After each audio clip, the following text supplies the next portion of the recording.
Lord. Thank you, Lord. Thank you, Lord. We bless you, Lord. I had the Lord say something to me. Everybody raise up your hand and close your eyes.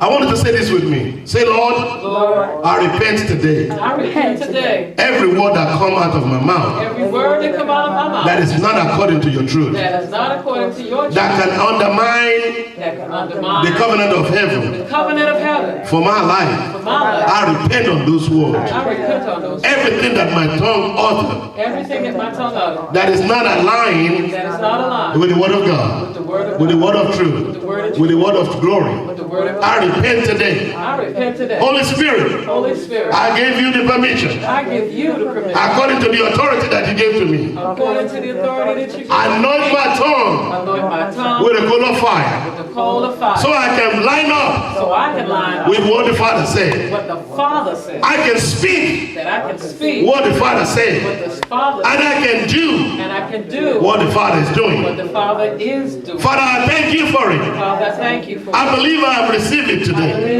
The ability of heaven the ability of to heaven speak to speak as the oracle of the as Almighty, the oracle of the old, to walk to walk, as the sons of God, walk as the sons of God, and to act and to act according to the will of heaven. according to the will of I heaven. thank you I thank you today I thank you today for the opportunity you give to me for the opportunity you right give now, me right now. in Jesus' name. In Jesus' Come on, let's clap for Jesus. Thank you, Lord. Let's clap for Jesus. Jesus.